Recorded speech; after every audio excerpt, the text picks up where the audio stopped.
Good morning, students. How are you all? I hope you all will be very fine. I am Himani Agrawal from Goel Public School. And students, ये video मैंने आपको English reading सिखाने के लिए बनाई है और इस वीडियो में हम फोकस करेंगे कि इंग्लिश किस तरह से पढ़नी चाहिए ताकि पढ़ते पढ़ते ही आपको उसका मतलब भी समझ में आने लगे। सबसे पहले जब हम लेसन स्टार्ट करते हैं तो नेचुरल सी बात है कि हमारे मन में ही आता है कि इस लेसन में क्या है। हम सभी जानना चाहते हैं कि इस लेसन में क्या है।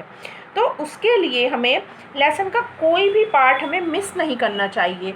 यहाँ तक कि टाइटल से लेकर हर चीज़ हमारे लिए इम्पॉर्टेंट है। इवन पिक्चर्स आल्सो, चाहे वो पिक्चर्स हों और चाहे वो टाइटल है, हमको सभी चीज़ पर पूरा फोकस करना चाहिए, तभी हम उस लेसन को अच्छी तरह से रीडिंग के साथ साथ ही समझ सकते हैं।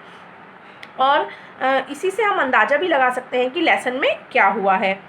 तो इसलिए बहुत ध्यान से हमको हर चीज़ पढ़नी है। जैसे अब ये आप टाइटल पढ़ते हैं, हमारा टाइटल है लेसन का ए टेल ऑफ टू बर्ड्स। तो देखिए आपको इस टाइटल को पढ़ते ही क्या समझ में आ रहा है? यस, बताइए। यस, आपको समझ में आ रहा है क्योंकि आप लोगों को पता है कि टेल माने होता है स्टोरी और टू बर्ड्स यानी दो चिड़ियों की कहानी इसमें है। तो बच्चों, जब हम रीडिंग करते हैं तो टाइटल से ही हमको समझ में आने लगता है कि हमारे लेसन में क्या है।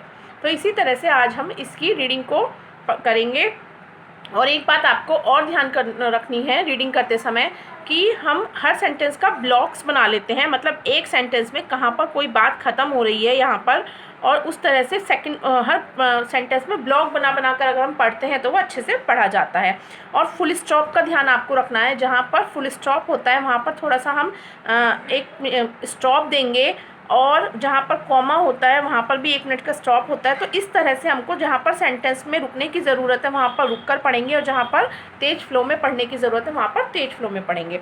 और रीडिंग हमेशा तेज़ी के साथ ही होनी चाहिए ताकि हमारा माइंड भी उसी के साथ साथ तेज़ होता रहे।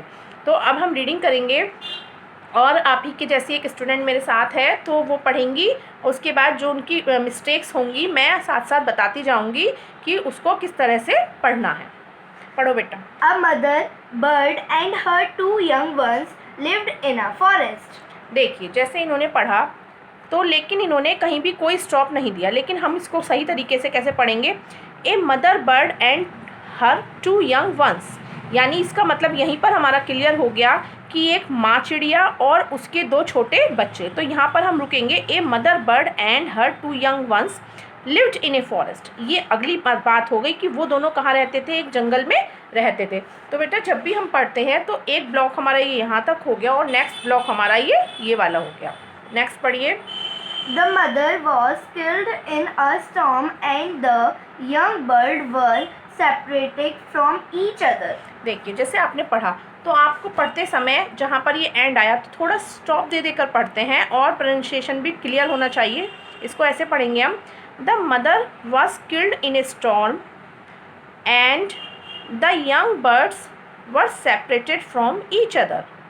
इसका मतलब यहीं पर क्लियर हो गया कि जो मदर थी वो स्टॉर्म में मारी गई और जो छोटी छोटी चिड़ियाँ थी वो एक दूसरे से अलग हो गई।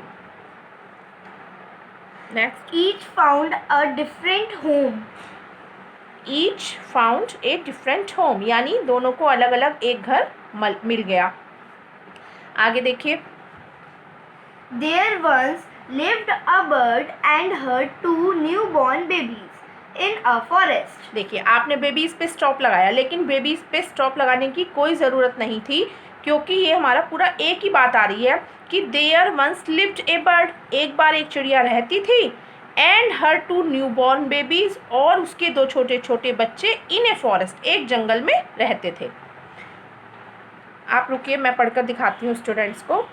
They had a nest in a tall, और उनका एक घोंसला था जो बहुत ऊंचाई पर था, shady tree, and there the mother bird took care of her little ones day and night.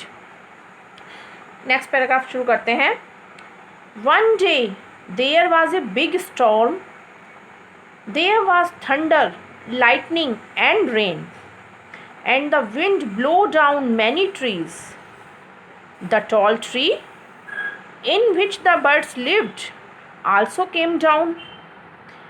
A big heavy branch hit the nest and killed the bird.